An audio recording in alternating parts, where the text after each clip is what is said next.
तो hello guys, good evening to all of you. I hope you all are good.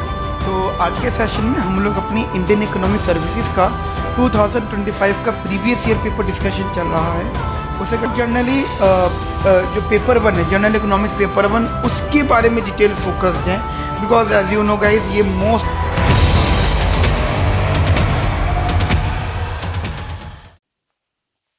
तो hello guys, good evening to all of you. I hope you all are good.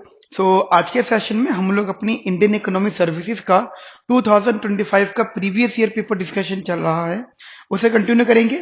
हम लोग generally जो paper one है, general economics paper one, उसके बारे में detail focused है। Because as you know guys, ये मोस्ट टफेस्ट पेपर होता है, क्योंकि उसमें माइक्रो न्यूमेरिकल्स होते हैं, मैथमेटिक्स होती है, स्टैटिस्टिक्स होती है, इकोनोमेट्रिक्स होती है, ठीक है। और माइक्रो न्यूमेरिकल्स में भी consumer theory, production theory, markets, game theory, market failure, journal equilibrium, मतलब सारा ही टॉपिक कवर्ड होता है। तो पूरा ही मैथमेटिकल और एप्लीकेशन बेस्ड पेपर होता है। तो ये थोड़ा सा डिफिकल्ट पोर्शन रहता है लोगों के लिए। दैट्स वाई हम लोग इसको करा रहे हैं आप लोगों को, ठीक है। तो आज बेसिकली क्लास नंबर 4 है। क्लास 3 तक हो चुका है। मैंने अब तक 3 क्लासेस जो ली हैं, उसमें क्वेश्चन नंबर 1, 2, 3, 4, 5, 6 ये कवर कर दिया है। उसके आगे हम लोग अभी जो है कंटिन्यू करेंगे।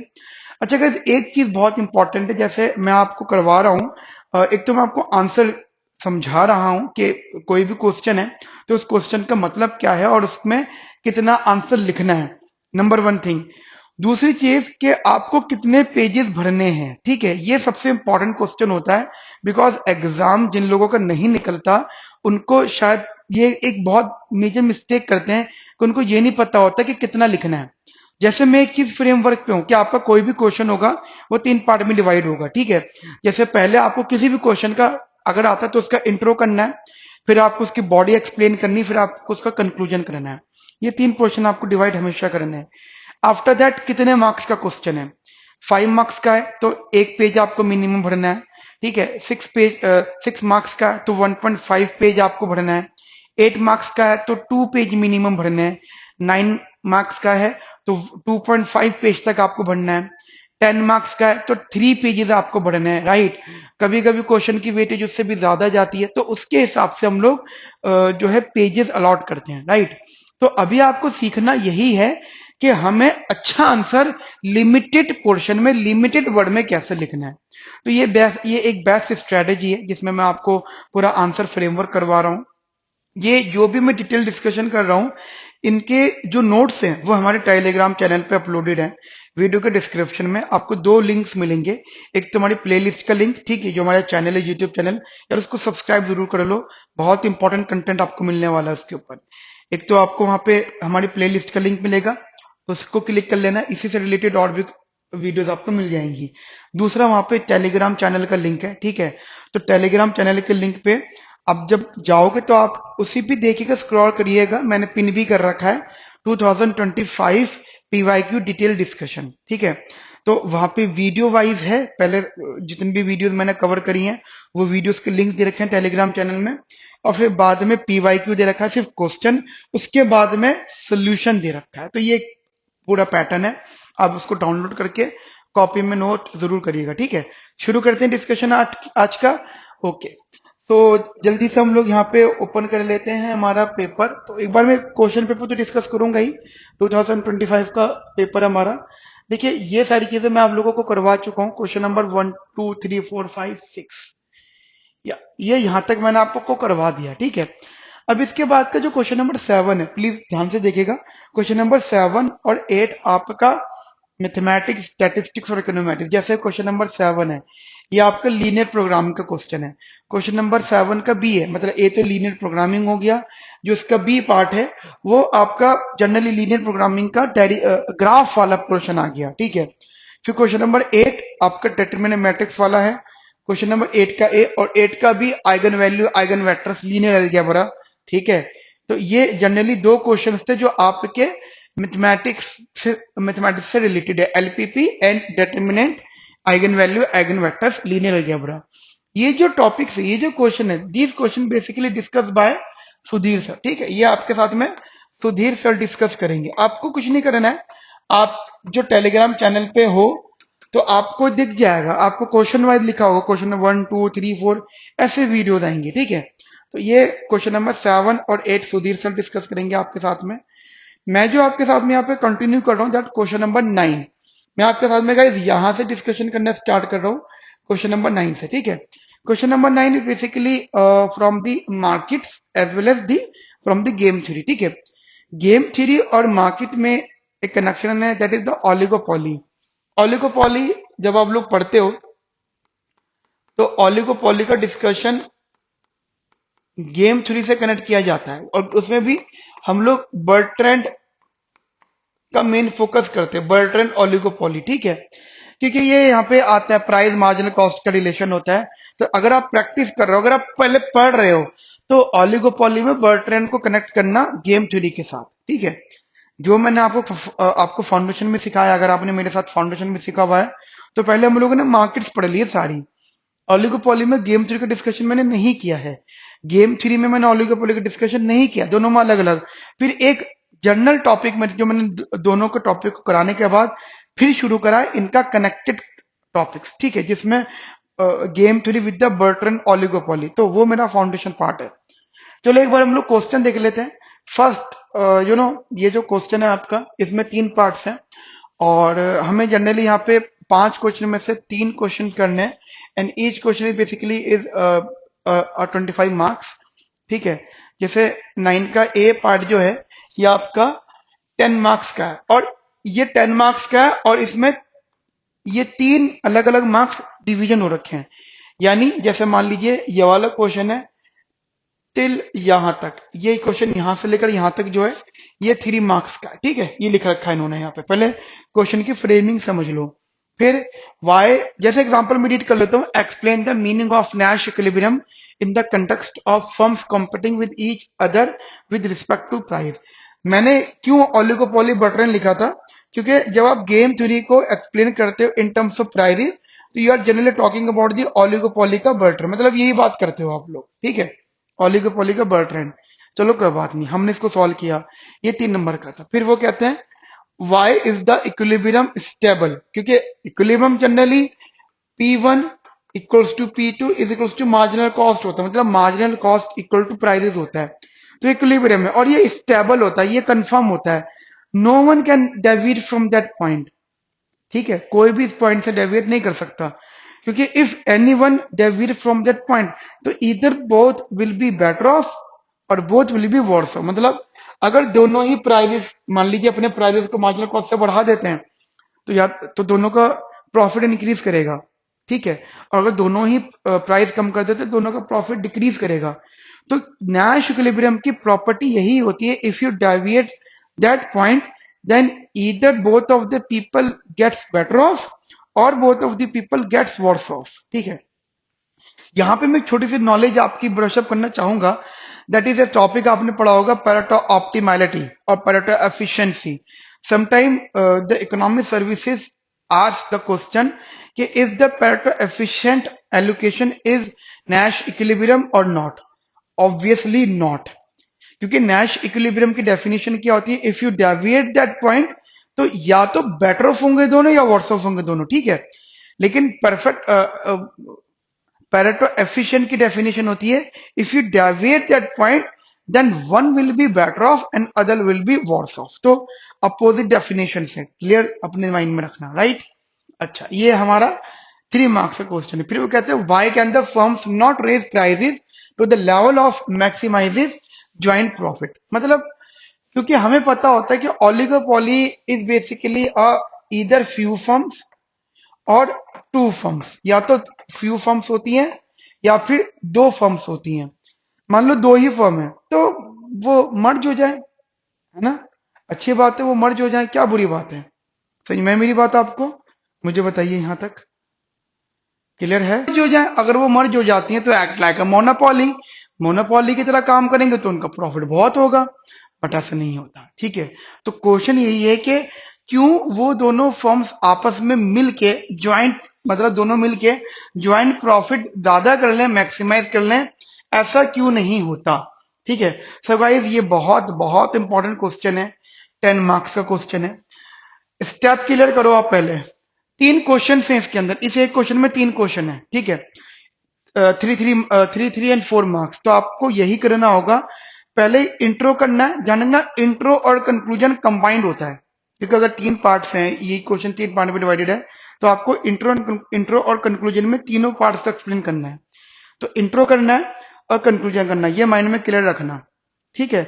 बात आती है बॉडी की। बॉडी में आप ये कोशिश करो दैट एक पेज इसके लिए बढ़ना, 1 पेज, ठीक है। 1 पेज इसके लिए बढ़ना और 1 पेज इसके लिए बढ़ना, और इसको 1 to 1.5 पेज अगर हो जाता है विद द डायग्राम, ऐसे वैसे मैंने करा नहीं है ऐसा, मेरे को मैं 3 पेजेस में रखा क्योंकि 10 मार्क्स में, but is possible for you, you can raise, but 1 page में आप रख सकते हो क्योंकि 4 नंबर का ही है, ठीक है। अच्छा, मैं आपको ना एक बार इसका डिटेल आंसर दिखा देता हूं, जैसे कि मैंने आप लोगों के लिए इसको लिखा है, ठीक है। ये अच्छा, ये पूरी पीडीएफ है, ठीक है, मैंने सॉल्व वगैरह कर लिए। अराउंड ये 70 पेजेस 90 पेजेस की पीडीएफ है, आप इसे डाउनलोड कर लीजिएगा, ठीक है। चलो जल्दी से पढ़ते हैं आगे, पूरा डिटेल सॉल्यूशन किया है तुम्हारे भाई ने।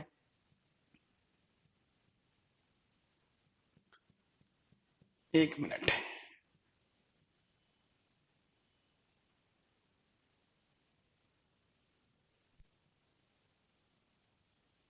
कहाँ गया कहाँ गया, फोर्थ,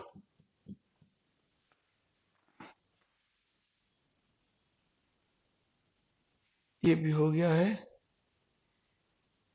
ये भी हो गया है,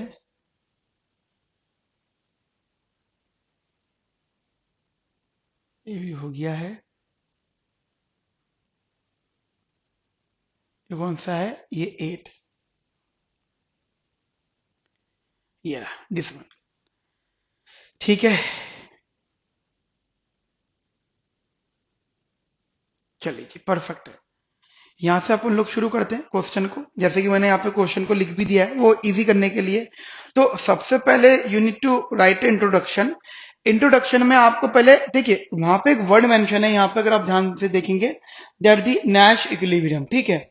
यहाँ पे एक वर्ड मेंशन है नैश इक्विलिब्रियम, और उन्होंने बोला है explain the meaning of Nash equilibrium in the context of के जैसे जो जो फर्म्स हैं वो प्राइजेस के रिस्पेक्ट में एक दूसरे को कंपेट करें, तो इसलिए आपको पहले नैश इक्विलिब्रियम को एक्सप्लेन करना है।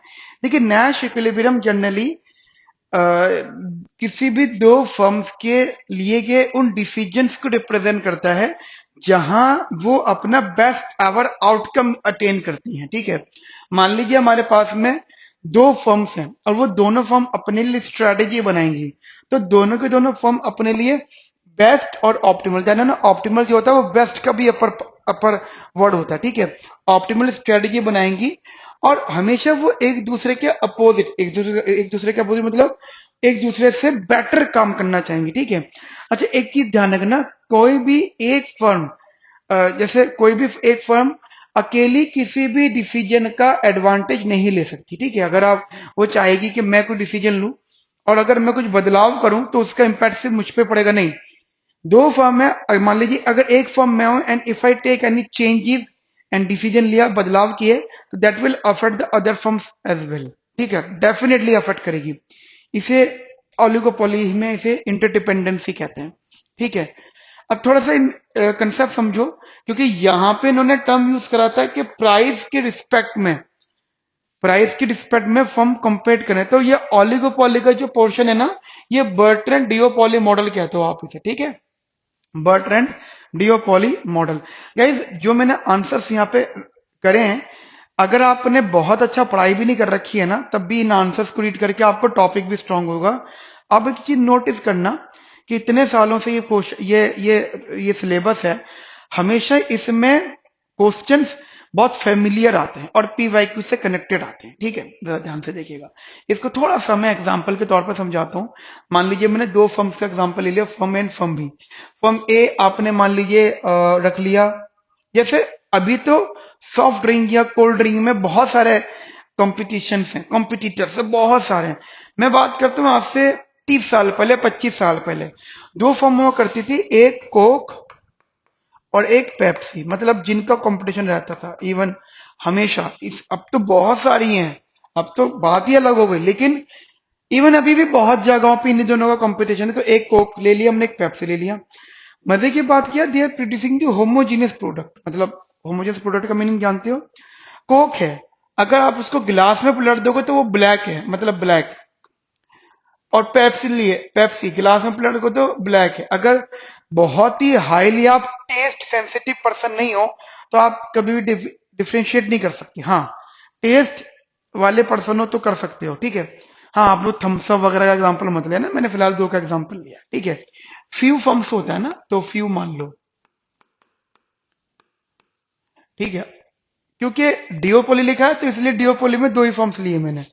देखो, तीन सबसे इंपॉर्टेंट अजम्पशंस होती हैं जो आपको अपने माइंड में रखनी होंगी। जैसे नंबर वन अजम्पशन कि कोई भी फर्म इंडिपेंडेंटली अपना प्राइस चूज कर सकती है, मतलब उसकी मर्जी है कि वो कुछ भी प्राइस रखे, वो ज्यादा भी कर सकती है, वो कम भी कर सकती है।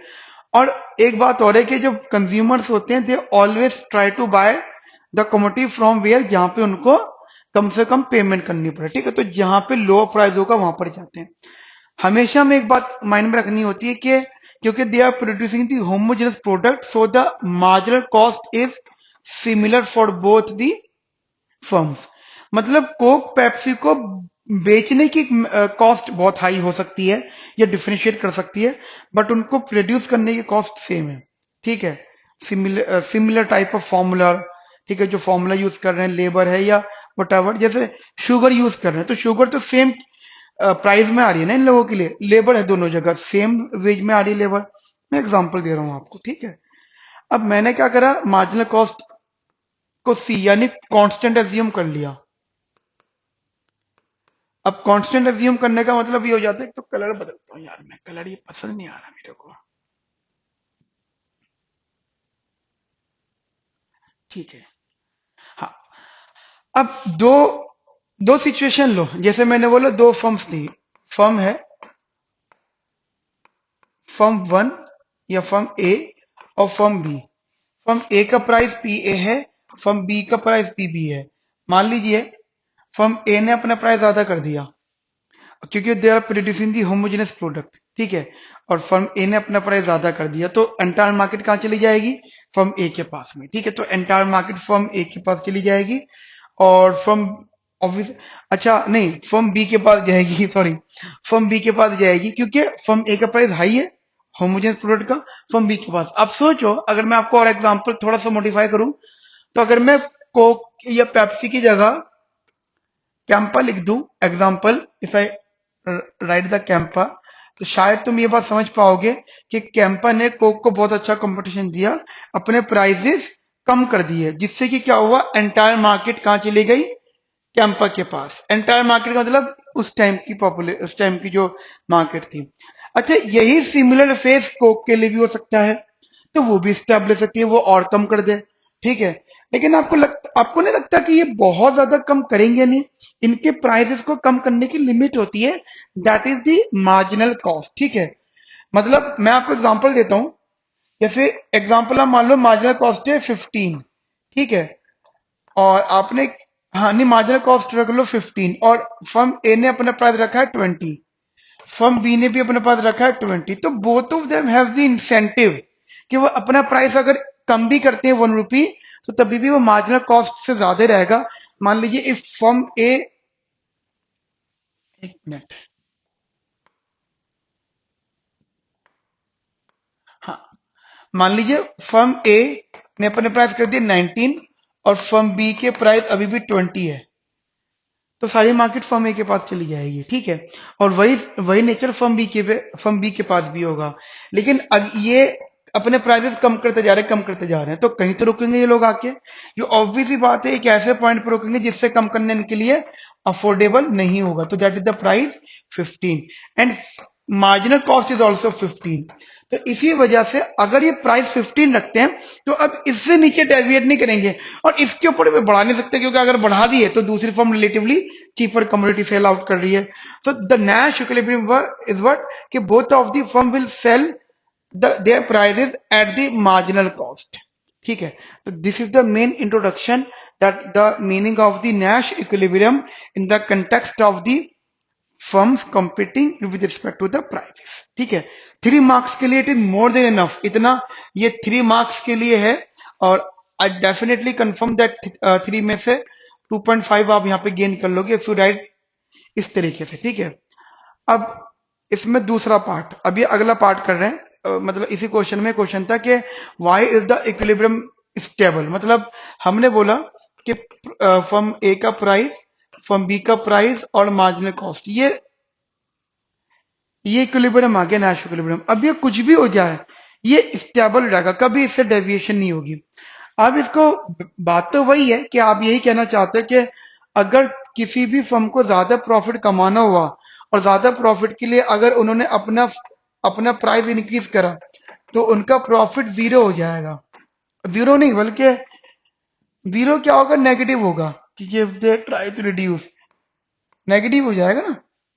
और नेगेटिव बी के लिए नेगेटिव तो मतलब इक्वल टू जीरो भी हो सकता है, एंटायर मार्केट वहां पे नहीं जा रही, ठीक है। एक्चुअली होता क्या है कि जब आप P is equal to marginal cost की बात करते हो, जैसे प्रॉफिट का फॉर्मूला होता है टोटल रेवेन्यू माइनस का टोटल कॉस्ट, एक फर्म की बात कर रहा हूं मैं, तो टोटल रेवेन्यू का फॉर्मूला होता है P into quantity, total cost का फॉर्मूला होता है average cost into quantity. You can take quantity as a common, तो P माइनस का average cost is equals to profit, and we know that क्योंकि marginal cost हम लोगों ने small C ली है, so that is also average cost. If the marginal cost is constant, it means what? It is also the average cost. This is our assumption. Clear guys? ये हमारी assumption है. So what you can write here, that profit is equals to Q, price minus का marginal cost. Okay. Now you are saying that sir P is equal to marginal cost है. So अगर if you put P is equal to marginal cost, then this becomes zero. And this is similar stuff for firm B. मतलब अगर ये firm A का profit है तो अब ये फर्म बी के लिए भी एप्लीकेबल होगा, तो both of firm will get the zero profit, and zero profit को आप इकोनॉमिक प्रॉफिट बोलते हो, ठीक है, जीरो प्रॉफिट, ठीक है। नाउ अब आप, क्योंकि ये 3 मार्क्स का, 3 मार्क्स में आपको यही समझाना है कि ये स्टेबल क्यों है, तो आप इसमें 3 केसेस लेके चलोगे। नंबर 1 केसेस वर्क कि आप एक बार प्राइस को बढ़ाओगे, ऐसे अभी तो मैंने ओरल बताया, तो ये जो मैंने साइड में बताया ये सब चीजों को आप करके देखोगे, ठीक है। केस नंबर 1 में आप क्या बोलोगे, कोई एक फर्म अगर प्राइस बढ़ा लेती है तो एंटायर मार्केट फर्म बी के पास चला जाएगा, और जब फर्म बी के पास चला जाएगा, पता है क्या है, मैं आपको एक बात और क्लियर करना चाहता हूं। आपको लगता है कि कैंपर ने अपने प्राइस कम करे, लेकिन लेकिन मैं भी कुछ दिन पहले मार्केट गया और मैं, मतलब मार्केट नहीं, उधर ही कि कोल्ड ड्रिंक पीनी है, तो मैंने बोला भैया कैंपा देना, क्योंकि कैंपा सस्ती है, 90% लोग कैंपा मांगते हैं। गिवन दैट आप टेस्ट सेंसिटिव नहीं हो, क्योंकि जैसे कैंपा में शुगर ज्यादा होती है, एक रिसर्च आई थी, तो मैंने कैंपा पीनी छोड़ दी क्योंकि बहुत हाई शुगर होती है, ठीक है। आप बोलो सर आप अपने टेस्ट के बारे में क्यों बता रहे हो, मैं जनरल समझाने की कोशिश कर रहा हूं। तो मैंने नोटिस करा कि उसने बोला कैंपा नहीं है। मैंने 2-3 दुकान वाले से पूछा, उन्होंने बोला कैंपा नहीं, कैंपा की शॉर्टेज है। कैंपा की शॉर्टेज क्यों है कि कैंपा के प्राइस सस्ता था, वो आती बिक जाती है, पीछे से कम आ रही है, और जब पीछे से कम आ रही है, शॉर्टेज है, हो ये रहा है कि जो सप्लायर है ना, सप्लायर वो महंगी दे रहा है उनको, मतलब उसमें मार्जिन कम दे रहा है उनको, ठीक है। जहां वो एक पूरी पेटी पे 20% कमा लेते हैं, अब वो उनको 5-6% ही मिल पा रहा है, तो वो कैंपा बाय नहीं कर रहा है, परचेज ही नहीं कर रहा है, क्योंकि जहां पे उनका मार्जिन कम आ रहा है उन चीज को वो लेते नहीं। तो आपको लगता है कैंपा अगर अपना प्राइस कम करा तो पूरी मार्केट कैप्चर कर पाएगा कभी इंडिया जैसी कंट्री में? शायद कतई नहीं कर सकते। तो इसी वजह से दूसरी मार्केट इसलिए एग्जिस्ट करती है, वरना यहाँ पे पॉइंट लिखा हुआ है कि अगर एक फर्म अपना प्राइस कम कर देगी तो दूसरी फर्म का प्राइस रिलेटिवली कम है, जितने भी कंज्यूमर है, all consumer will purchase from B. But आपको नहीं लगता कि ये बात गलत लिखी हुई है? मतलब फर्म में इज फाइन, बट अगर आप ये बोलते हो सर इंडिया जैसी कंट्री में, आपको लगता है कि फर्म भी पूरी इंडिया के लोगों को कैंपा की डिमांड पूरी नहीं कर सकता? तो नहीं कर सकता। तो प्लीज जब आप लिख रहे हो तो यहाँ पे एक चीज मेंशन कर देना, दैट फाइनाइट पॉपुलेशन और फाइनाइट डिमांड, ये अजम्पशन रखना। एंड डिमांड हमेशा ध्यान रखना, if this is the quantity demand, this is the quantity supply, तो that is always, this is the very very important point. जो क्वांटिटी डिमांड है ना, वो मैक्सिमम क्वांटिटी सप्लाई के बराबर हो, मैक्सिमम या उससे कम ही हो, ठीक है, डिमांड से कम ही हो, तो सो दैट ये वाला ऑल वाला word you can use, understand. ये बातें बहुत कम लोगों को पता होती हैं, ठीक है। और वो एंटायर मार्केट लॉस कर देगा एंड अर्न जीरो प्रॉफिट।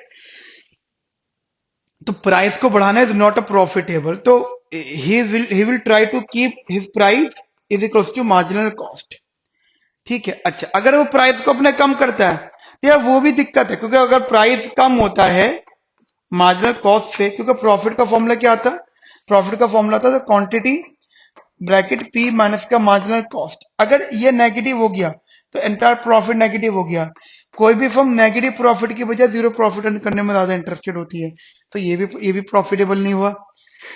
तो what he will basically try, वो कभी भी मार्जिनल कॉस्ट से प्राइस अपना कम नहीं करेगा, ठीक है। और एग्जाम्पल, वो कभी भी मार्जिनल कॉस्ट से प्राइस अपना ज्यादा नहीं करेगा, ये भी नहीं कर सकता और ये भी नहीं कर सकता। तो so this is the best option, he will basically try कि प्राइस मार्जिनल कॉस्ट के बराबर हो। अच्छा, same cases is for the firm B, तो फर्म बी के लिए आप लिख दोगे that the similar cases for firm B, ठीक है। तो एक ये चीज आप लोग अपने माइंड में रखिएगा। तो now what is the Nash equilibrium guys, एक बात मैं क्लियर कर देता हूं,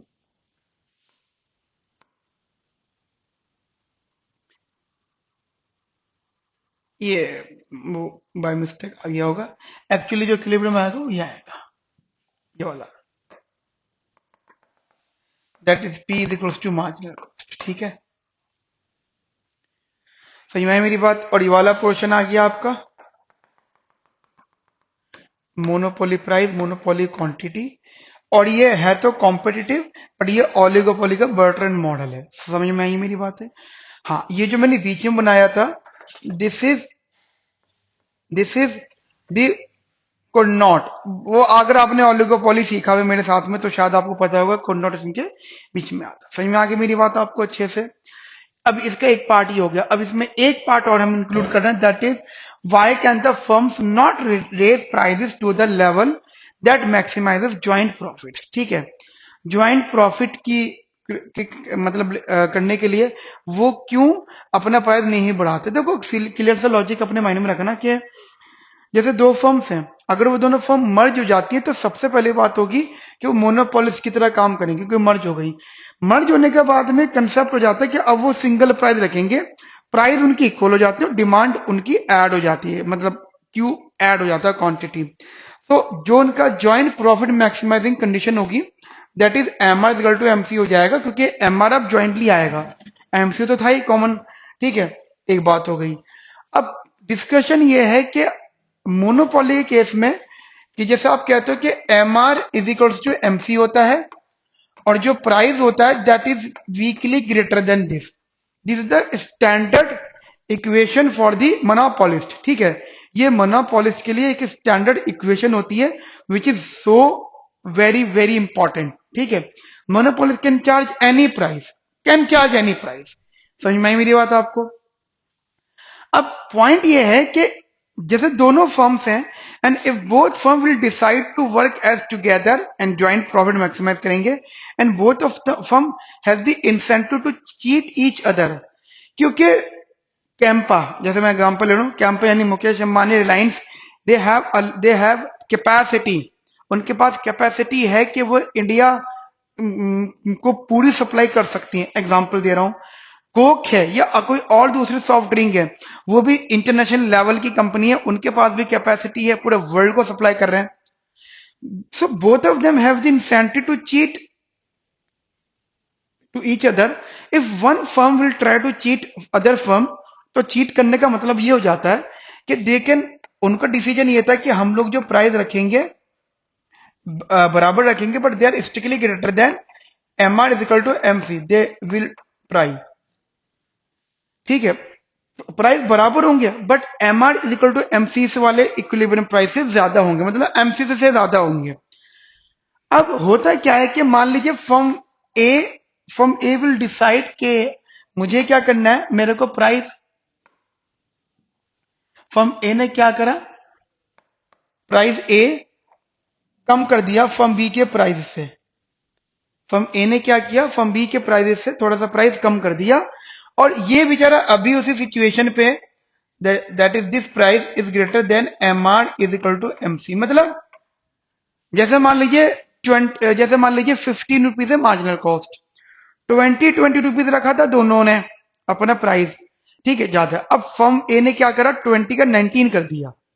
तो अगर अगर उन्होंने 20 का 19 कर दिया, it means what, entire market वहां चली जाएगी, ठीक है, और ये रिलेटिवली महंगा हो जाएगा। चलिए ऐसा हो गया, बट कंसर्न ये नहीं है। कंसर्न मेरे को ये है कि इफ सेम चीज is done by the firm B, अगर यही सेम चीज फर्म बी भी कर देती है तो बोथ फर्म्स, उन दोनों क्या होगा, प्राइसेस कम हो जाएंगे, कम हो जाएंगे, कम हो जाएंगे, and they will get the zero profit.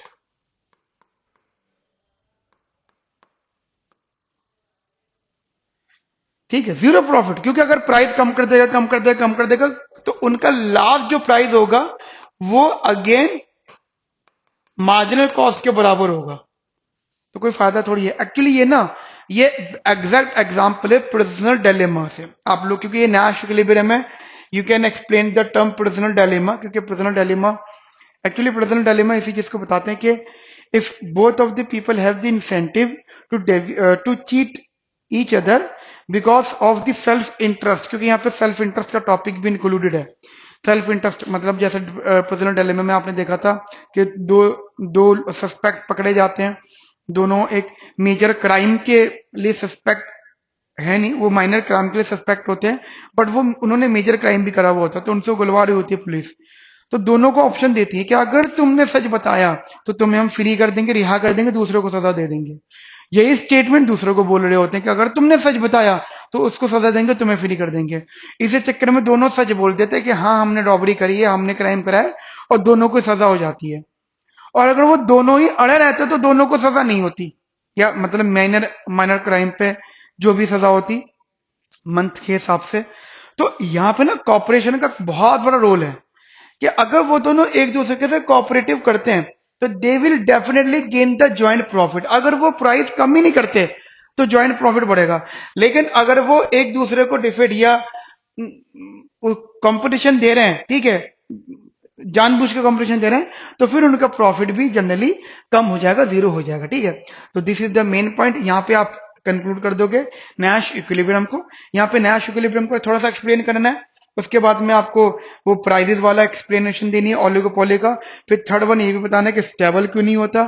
फिर एक लाइन में आपको ये भी बताना है कि डेविएट करने से क्यों जीरो इकोनॉमिक प्रॉफिट हो जाता है। ठीक है, तो ये क्वेश्चन हम लोगों ने अभी अपनी क्लास में डिस्कस किया है। क्वेश्चन नंबर, ये बार देख लेते हैं हम लोग, क्वेश्चन नंबर 9 का ए पार्ट। समझ में आ गई मेरी बात आप लोगों को बढ़िया तरीके से, बिंदास तरीके से? ठीक है, ठीक है, तो हम लोगों ने अभी 9th का ए पार्ट यहाँ पे डिस्कस कर लिया है। अब इसके आगे जो मैं कंटिन्यू कर रहा हूं दैट इज 9th का बी पार्ट और 9th का सी पार्ट। अगर आप देखोगे बी और सी में ये दोनों क्वेश्चंस आपके कनेक्टेड हैं रिस्क एंड अनसर्टेनिटी से रिलेटेड। ठीक है, risk and uncertainty important topic है। अगर आप इंपॉर्टेंट टॉपिक की लिस्ट बना रहे हो तो this is one of the most important topic. ठीक है, अब देखो लगातार दो क्वेश्चन इससे रिलेटेड है। दो क्वेश्चन का मीनिंग आपका 9 मार्क्स एंड आपका 6 मार्क्स, यानी 15 मार्क्स की वेटेज ये टॉपिक 2025 में रखता है। एक बार हम लोग इसको रीड कर लेते हैं। वो कहते हैं under what condition is an economic agent called risk averter and state and prove the Neumann Morgenstern expected utility theorem. अब आप देखोगे तो क्वेश्चन नंबर 9 का जो बी पार्ट है वो टोटल 9 मार्क्स का है, यानी ये यहां से लेकर इतना जो पोर्शन है ये आपका 3 मार्क्स का है। That is only about the 3 marks and from here state से लेकर यूटिलिटी थ्योरम तक ये आपका 9 मार्क्स का है। तो इट मीन्स व्हाट, अगर आप नंबर ऑफ पेजेस की बात करोगे तो 3 मार्क्स में आप मिनिमम 1 पेज लिखिएगा और 6 मार्क्स में आप 2 पेजेस में कवर करेंगे। ठीक है, 1 पेज में थ्योरम को स्टेटमेंट करोगे, थ्योरम की स्टेटमेंट, एंड उसके दूसरे पेज में उसको प्रूफ करोगे। ठीक है, एंड ये गाइस डायरेक्ट क्वेश्चन है, मतलब डायरेक्ट कह सकते हैं। अगर आपके पास मेरे नोट्स होंगे तो आप डायरेक्टली वहां से कॉपी पेस्ट कर सकते हो, और तो मैंने इसको डिटेल में आपके लिए एक्सप्लेन भी करा है।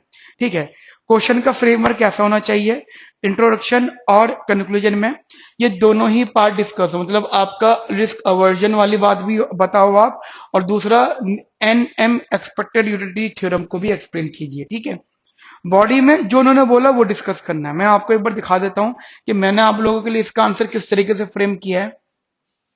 ठीक है, so this is the answer, that is this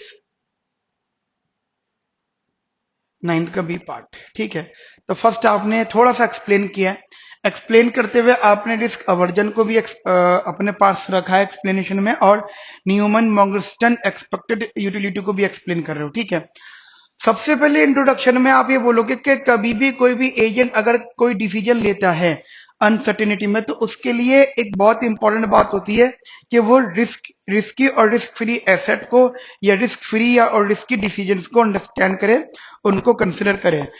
Neumann मॉर्गनस्टर्न expected utility theorem ये एक्सप्लेन करती है कि कोई भी इंडिविजुअल कैसे उन रिस्की अल्टरनेटिव्स में से अपने लिए बेस्ट अल्टरनेटिव को चूज करेगा। ठीक है, अब अगर वो ये कहता है कि मेरे को डर लगता है और मुझे रिस्क पसंद नहीं है, तो आई एम ऑलवेज ट्राई के लेस रिस्की बंडल में चूज करूं, तो उस सिचुएशन में आप उसे अवर्स बोलोगे, रिस्क अवर्जन। ठीक है, जो हमारा टॉपिक यहाँ पर है डिस्कशन में।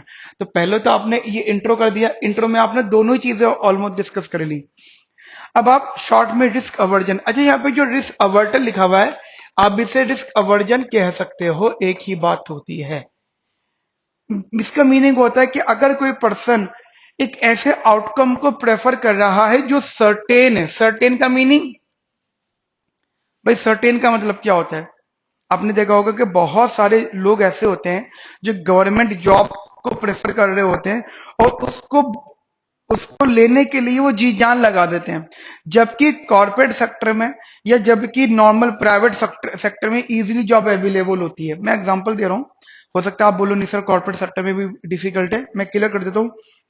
कॉर्पोरेट सेक्टर में entry is so easy and survival is so difficult. Corporate sector में सर्वाइवल बहुत डिफिकल्ट है, हर रोज आपका सिलेक्शन होता है, हर रोज ही डिसीजन होता है कि आपको निकाला जाए, आपको रखा जाए। In corporate sector entry is good, मतलब आप सिंपली अगर आपको 30-40 हजार कमाना है तो आप सिंपली किसी भी कॉल सेंटर में भी जॉब अप्लाई कर सकते हो। ठीक है, बट वहां पे हर रोज ही डिसीजन होगा आपको लोगों के लिए कि आपको जॉब पे रखा जाए या फिर जॉब से निकाला जाए, हर रोज आपके टारगेट सेट किए जाएंगे। लेकिन वहीं गवर्नमेंट जॉब जो होती है दैट इज सो सर्टेन, ठीक है, वहां पे एंट्री डिफिकल्ट होती है, वी नो, बहुत बहुत ज्यादा डिफिकल्ट होती है, बट एक बार जब एंट्री हो गई तो life settle, survival is so easy. वहां पे ये डिसीजन नहीं होते हैं कि निकाला जाए रखा जाए, कोई एक्सेप्शनल केस होता है तो ही बात वो हो गया, अदरवाइज उससे पहले नहीं होने वाला कुछ भी ऐसा। ठीक है, बहरहाल तो पर्सन विल ऑलवेज ट्राई के वो, अगर उसके पास ऑप्शन है तो ये जो होता है सर्टेनली ये लेस रिस्की होता है। रिस्क तो यहाँ भी होता है लेकिन वो लेस रिस्की होता है। ठीक है, and as compare to risky gamble, इस चीज को आप ऐसा एक्सप्लेन कर सकते हो। ठीक है, जैसे मैं आपको बता देता हूं, एक होती है एक्सपेक्टेशन और एक होती है यूटिलिटी। मतलब अगर मेरी एक्सपेक्टेड वैल्यू की यूटिलिटी ग्रेटर देन है एक्सपेक्टेशंस ऑफ यूटिलिटी, फर्क है। यह है यूटिलिटी ऑफ एक्सपेक्टेड वैल्यू, यह है एक्सपेक्टेड वैल्यू ऑफ यूटिलिटी, फर्क है दोनों चीजों में। ठीक है, मतलब आप ऐसे देखो ग्राफिकली, पहली बात तो इसका कर्व जो होगा वो कॉनकेव शेप में होगा, मतलब this is your utility and this is the wealth. ठीक है, this is your utility and this is the wealth. You are saying that कि सर अगर हमने मान लीजिए दो पॉइंट्स चूज करे, ठीक है, और इन दोनों पॉइंट का यहाँ पे कॉम्बिनेशन लिया, राइट, एक ये पॉइंट है, ठीक है, एक ये पॉइंट है, एक ये पॉइंट है। ठीक है, तो किस बात का है, देखिएगा जरा ध्यान से मेरी बात। यहां पे मैं क्या बताना चाहता हूं कि ये जो पॉइंट है, ये वाला पॉइंट ये है, अब ये वाला जो पॉइंट है, ये वाला पॉइंट ये है। ठीक है, तो फर्क आप क्लियर करिएगा अपने माइंड में। फंक्शन हमारा कॉनकेव होगा, कॉनकेव का मतलब if you differentiate your utility with respect to wealth, तो वो आपका फर्स्ट ऑर्डर कंडीशन में पॉजिटिव होगा। As you increase your wealth your utility will increase, but it is increasing at a decreasing rate, so that the function is concave, वो थोड़ा concave shape में रहेगा, क्योंकि कॉनकेविटी एक्सप्लेन करता है कि हमारा जो मार्जिनल यूटिलिटी ऑफ वेल्थ है वो डिमिनिश है, और डिमिनिशिंग वाले को इकोनॉमिक रीजन बोला जाता है, मतलब इकोनॉमिकली बोला जाता है, इकोनॉमिकली गुड। ठीक है, अब जैसे कि मैंने आपको ग्राफ बताया, तो ग्राफ आप एक बार प्लीज प्लीज क्लियर करके रखिएगा। When ever you talk about these 2 points, मतलब यहाँ पे जो ये जो लाइंस वाला आता है, इसे आप एक्सपेक्टेड वैल्यू ऑफ यूटिलिटी बोलते हो, और ये जो कर्व पे आता है, ये यूटिलिटी ऑफ एक्सपेक्टेड वैल्यू होता है। तो ये दोनों चीजें फर्क है। नाउ इसको आप बोलते हो एवरेज, इसे आप बोलते हो एक्सट्रीमम। एक्चुअली ये ना मैथमेटिकल डेफिनेशन है। तो एक्सट्रीमम्स आर ग्रेटर देन एवरेजेस। तो यू सिंपली एक्सप्लेन दिस। ये आपको कॉन्सेप्चुअल कंटेंट में मैंने करवा रखा है। एक्सपेक्टेड वेल्थ है, ठीक है। फिर आपने एक एग्जांपल भी लिया है कि मान लीजिए कोई पर्सन आपको कहता है कि सर्टेन लेवल पे आपको 100 रुपीज मिल रहे हैं, ठीक है। या एक गैम्बल खेलो, आपको 150 भी मिल सकते हैं और 50 भी मिल सकते हैं, but with the probability of half, मतलब चांस है 50 भी मिल सकते हैं, 150 भी मिल सकते हैं। अब आप अगर गैम्बल की एक्सपेक्टेड वैल्यू निकालोगे तो वो सिमिलर आ रही है, बट फिर भी you are preferring the certain value.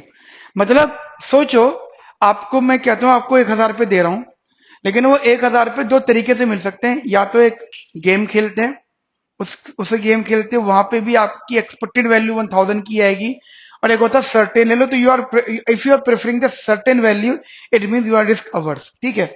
आप देखो यहां भी 100 है, और इसकी जो गैम्बलिंग है वो भी 100 आया। But a person, if a person is risk averse, then prefers 100 rupees for sure rather than the gamble, ठीक है। बिकॉज ये यूटिलिटी वाला कंसेप्ट यहाँ पे आ जाता है, राइट। क्लियर है।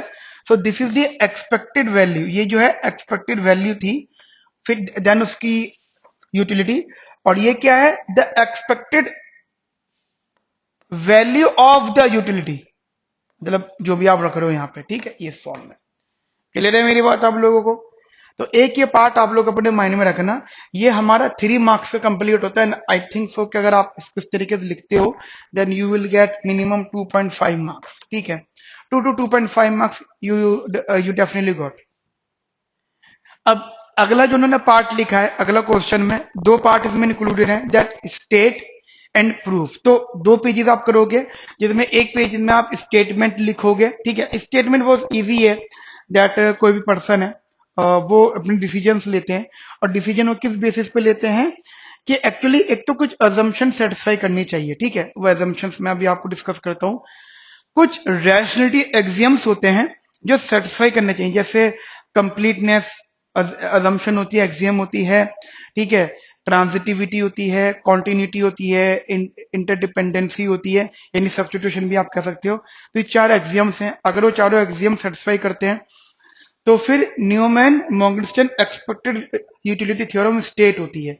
ये कहती है कि कोई भी इंडिविजुअल का प्रेफरेंस किसी भी रिस्की अल्टरनेटिव लॉटरीज पर होता है, अगर वो कुछ मतलब रैशनलिटी एक्सियम्स को सेटिस्फाई करता है, तो there exist a real valued utility function u dot such that he chooses among lotteries by maximising expected utility.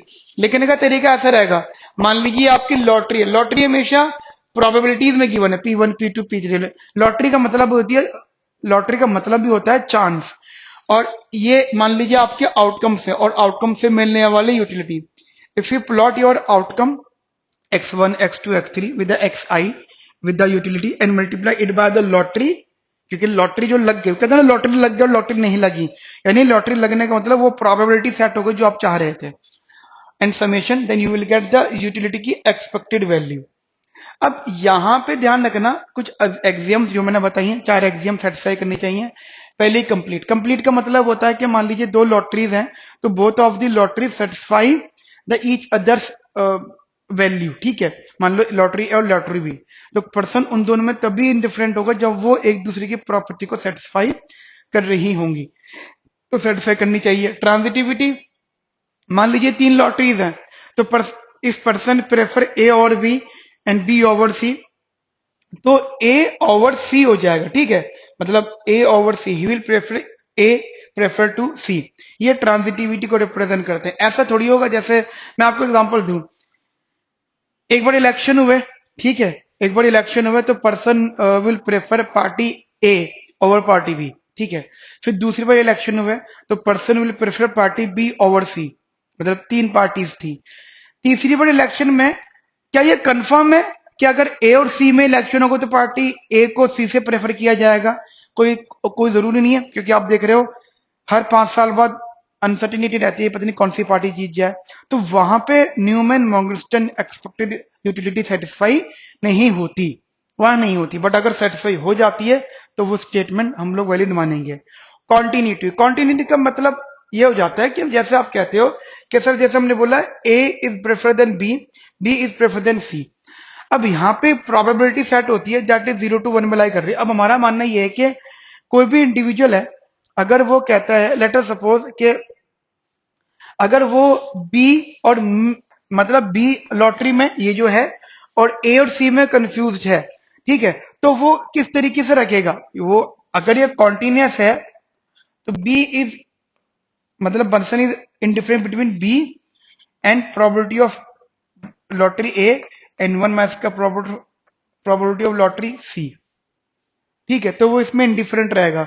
ये स्टेटमेंट अगर सेटिस्फाई होती है तो कॉन्टिन्यूटी प्रूफ होगी। क्लियर? एंड इंटरडिपेंडेंस या इंडिपेंडेंस, बेसिकली इंडिपेंडेंस का मतलब होता है सब्स्टिट्यूशन। देखो एक्चुअली यही है कि मान लीजिए आप कहते हो कि सर हमने बोला A is greater than B. अब अगर आपने ए में कुछ एडिशन कर दिया, बी में भी कुछ एडिशन कर दिया, तो अभी भी A plus C is prefer than और greater than B plus C. अगर ये सेटिस्फाई होती है तो इसे आप इंडिपेंडेंसी कैसे, ठीक है, यानी it is this inequality is independent by the C. आप कुछ भी एड ऑन करो, मतलब if you prefer some bundle, अब दूसरा पर्सन कहता है कि इस बंडल को कंज्यूम करने की ट्रांजैक्शन कॉस्ट ज्यादा आएगी, या आप इसको बाद में प्रेफर नहीं करोगे, बाद में आपको पसंद नहीं आएगा, तो वो एडिशंस दे रहे हैं आपको, एडिशनली उसकी मिस्टेक्स बता रहे हैं, तो शायद आप उसको प्रेफर उस तरीके से ना करो। इसलिए हम यहाँ पे इंडिपेंडेंस की प्रॉपर्टी को सेटिस्फाई करते हैं, ठीक है। अगर ये चारों एग्जाम्स यहाँ पे सेटिस्फाई होते हैं, ठीक है, तो yes we can say that under these decisions under uncertainty can be represent by maximising the expected utility. तो ये आपने स्टेटमेंट दे दी, अब आप यहाँ पे इसका प्रूफ करोगे। प्रूफ में सिंपल वही स्टेटमेंट आप लोगे, जैसे आप बोलते हो कुछ लॉटरीज हैं, ठीक है, प्रूफ में कुछ लॉटरीज हैं and over and mutually exclusive and exhaustive outcomes A1 A2 goes to AN, मतलब ये आउटकम्स हैं और लॉटरीज हमारे पास। हमने बोला कि जो एग्जाम्स बात कर रहे थे, एग्जाम के through preferences can be represented by the utility function u over outcome such that choices are made by maximizing expected utility। दो स्टेप्स होंगे यहाँ पे डिस्कशन करने के लिए। जैसे आपने बोला कि उनको पहले यूटिलिटी असाइन करो, आपने बोला कि सर ठीक है, जो मेरा आउटकम A1 था उससे मेरे 1 यूटिलिटी मिल रही है, और जो मेरा आउटकम AN उससे मुझे 0 यूटिलिटी मिल रही है, ठीक है। अब आपका मानना ये होगा कि सर एग्जाम्पल, अगर ये कॉन्टिन्यूटी एक्सियम है, कॉन्टिन्यूटी एक्सियम का मतलब क्या हो जाता है कि जैसे एग्जाम्पल मैंने बोला कि जैसे इंटरमीडिएट आउटकम है, कोई भी आप AI आउटकम मान लो, और AI की वैल्यू कहां से स्टार्ट होगी, 2 3 and so on an minus का 1। यू आर सेइंग दैट के सर अगर यहाँ पे कोई प्रोबेबिलिटी एडजस्ट होगी, प्रोबेबिलिटी होगी, तो individual is indifferent between AI and the lottery other than AI, ठीक है, वो इनके बीच में इंडिफरेंट होगा, बिकॉज जो भी प्रोबेबिलिटी होगी AI की that is equal to PI। Okay, तो एक ही स्टेप है क्लियर करना। Step number 2, utility of a lottery. कोई भी लॉटरी उसकी आप यूटिलिटी निकालिए। जैसे आपने बोला सर लॉटरी थी, उसकी P1 P2 P3 so on थी, मुझे पता है कि सबका समेशन जो होगा ना वो 1 होगा, सारी प्रोबेबिलिटीज का जो समेशन होगा वो क्या होगा दोस्तों, 1, ठीक है। एंड उसी प्रोसेस में हम इसको सॉल्व करेंगे। अब अगर हमने मान लिया we have 2 types of probabilities, तो दैट इज, मान लीजिए ये विन की है, तो this one is the loss, ठीक है। तो हमारा कंसर्न ये होगा कि हमारी जो यूटिलिटी है ऑफ लॉटरी, उसकी expected value must be equal to summation of PI, where utility of I is 1 to N, okay, तो ये इसके बराबर होगा। And then you can use the step number 3, that is the preference between the lottery. इसका मतलब ये है कि अगर आपके पास में just example, you have 2 lotteries, ठीक है, ये लॉटरी 1 है और ये लॉटरी 2 है। If you preferring the lottery 1 better than lottery 2, अगर आप कहते हो lottery 1 is better than lottery 2, it is possible if and only if then the outcomes you gain, the entire outcome you gain from these lotteries is also satisfy the same direction. मतलब ये lottery 1 है, ये lottery 2 है, ठीक है, तो उनसे मिलने वाला आउटकम भी आप यहाँ पे प्रेफर करोगे, क्योंकि ये रिप्रेजेंट करता है इसको, ये प्रेफर कर रहा है इसको। यो मतलब आप ये कह रहे हो कि सर अगर lottery 1 is weakly prefer than lottery 2, then the utility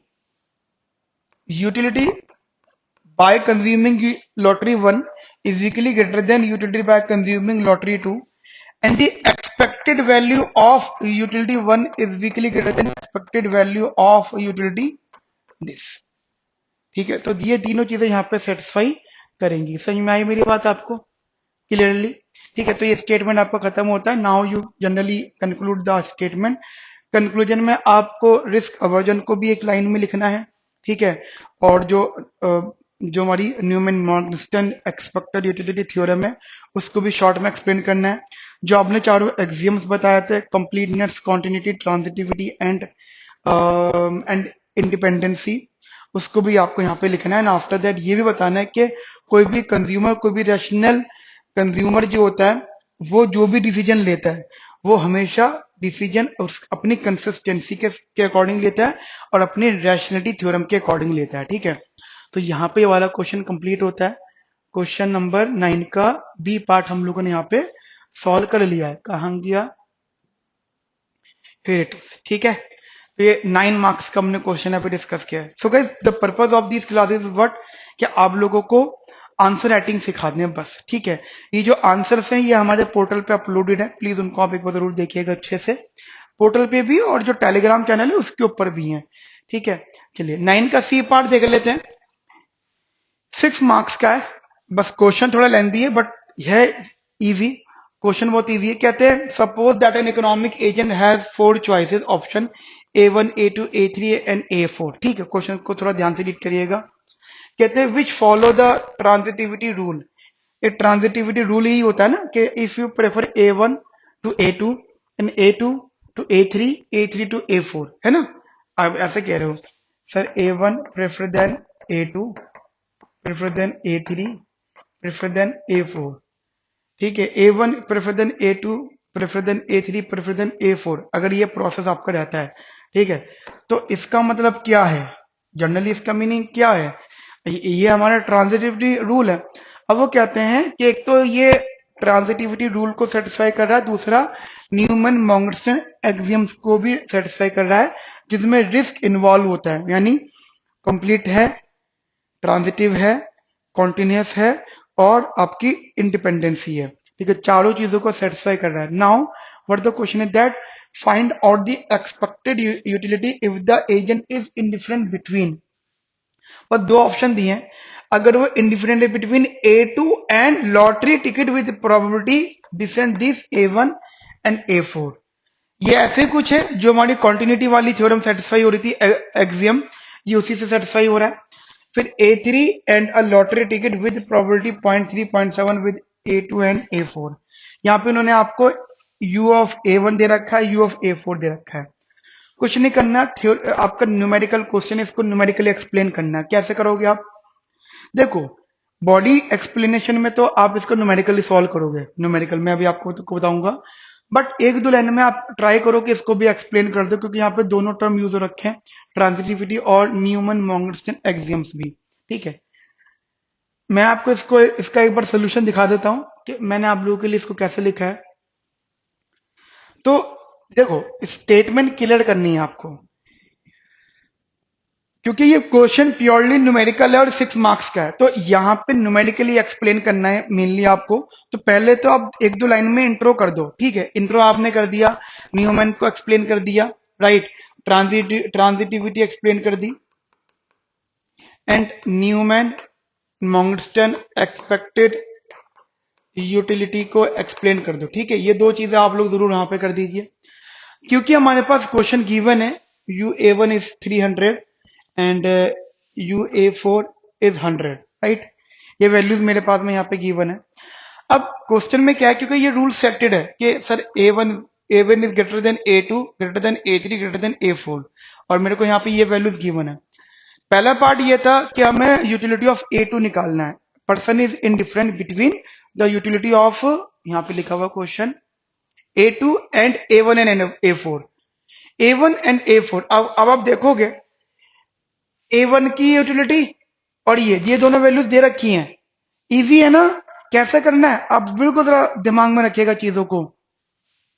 A2 से मिलने वाली जो यूटिलिटी है वो लॉटरी वन के बराबर है, और जो लॉटरी वन है, lottery one is what, lottery one है आउटकम ये, और A1 और A4। ठीक है, जनरल सा स्टेटमेंट है। आपने क्या करा, 0.4 into utility of A1 plus का 0.6 इंटू यूटिलिटी ऑफ A4 रखा, ये वैल्यूज करिए and you will gate 180। So this is your utility of A2, क्योंकि ये दे रखी थी value. And similarly utility of A3 निकालना है, ये सारी वैल्यूज आपको दे रखी। कितनी इजी क्वेश्चन है। Then you will get what, utility of A3 is equal to 0.3 utility of A2 plus 0.4 utility of A4। अब यूटिलिटी ऑफ A2 गिवन है आपको, जो आपने अभी फर्स्ट पार्ट में निकाला था, दैट वाज 180, तो आपने वो प्लॉट करा, यू विल गेट 124। इजी, कुछ डिफिकल्टीज नहीं, एंड आपने सारे ही आउटकम्स यहाँ पे निकाल दिए। देखिए 6 मार्क्स का क्वेश्चन है और 2 पेज आपने ऑलरेडी भर दिए हैं, तो इसमें इंट्रो में बस आप स्टार्ट भी करते हो तो वो भी काफी है, लेकिन कंक्लूजन जरूर करो आप। कंक्लूजन में मतलब आपको बताना होगा कि जो न्यूमैन मॉन्गस्टन एक्सपेक्टेड यूटिलिटी अप्रोच है, उसमें जैसे उन्होंने U1 दे रखा था, ठीक है, उनका एक मानना क्या था, जरा स्टेटमेंट समझिएगा। उन्होंने बोला हमारे पास में A1 is greater then A2 is greater then A3 is greater then A4। तो ये स्टेटमेंट होनी चाहिए कि इनसे मिलने वाली जो यूटिलिटी है वो भी ज्यादा हो। ये तो स्टेटमेंट सेटिस्फाई होती है